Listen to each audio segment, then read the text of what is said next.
Hey guys, Keith Archer again with Ultimate Shrimp Cure, Ultimate Shrimp Cure High Octane, and Ultimate Egg Cure. Today is March 11th.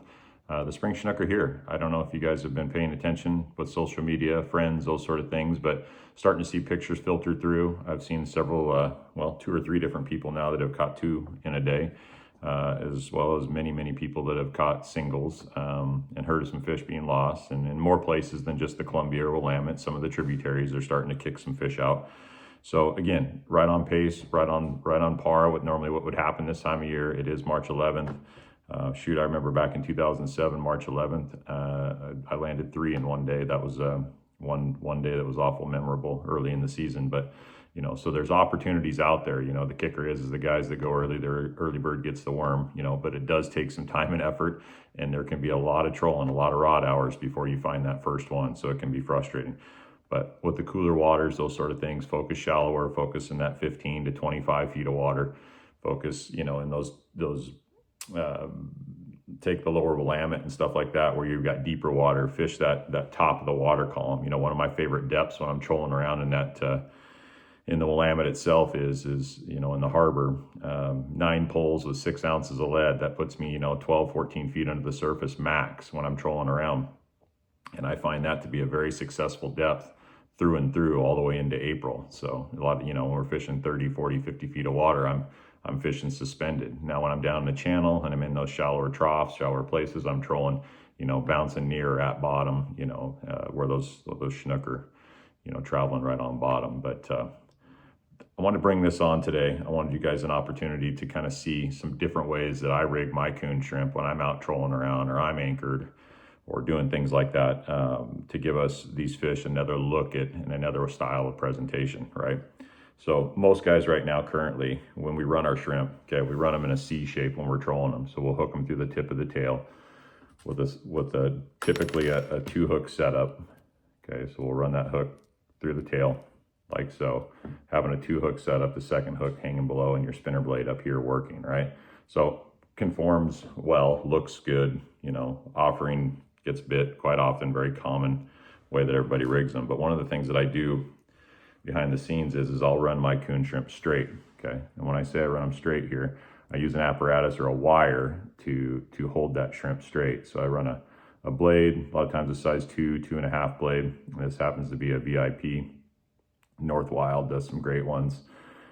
There's lots of guys out there that make some phenomenal blades, short busts. I love that size 2, 2.5, 3 size blade. I don't like getting into those bigger blades personally, but again, a lot of guys run them. A lot of guys catch fish with them. It's their own personal preference.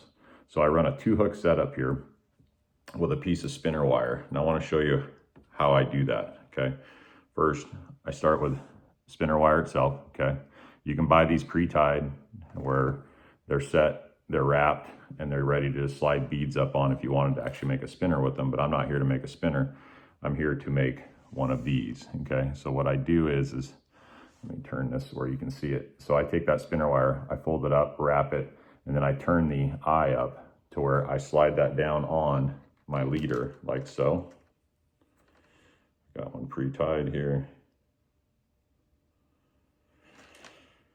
So I'll slide it down on, and one of the things you'll see here is I'm using the spinner wire tubing, and I'll run that on the lower hook of the 2. So I run a 2-hook setup, size 1/0, okay? And I use a heavier gauge type hook. That heavier gauge type hook a lot of times is an owner cutting point, Gamakatsu Big River. There's lots of hook brands out there that a guy can get away with. Gamakatsu makes some good stuff outside of that Big River as well, octopus style. But again, I run the spinner tubing on the actual shank of the hook, very tight, tie these very close together. And the spinner wire itself, okay, when I run these, look at that coon shrimp, isn't that, god damn, that's fish on right there. I'll pluck the tail feathers off, okay, like so. And then I'll take this wire and I'll stuff it right up into the meat of the tail. And as I'm doing that, I get in there just a ways and then I fold that shrimp straight. And then I slowly push to where that wire goes all the way in. And sometimes you'll have it protrude out the top of the back of the neck, and that's okay. The most important part is you want the shrimp to be as straight as it can possibly be with the feathers, the belly feathers hanging out, the whiskers, all that sort of thing. And then you pull this up, and I'll run this first hook, the hook without the spinner wire tubing.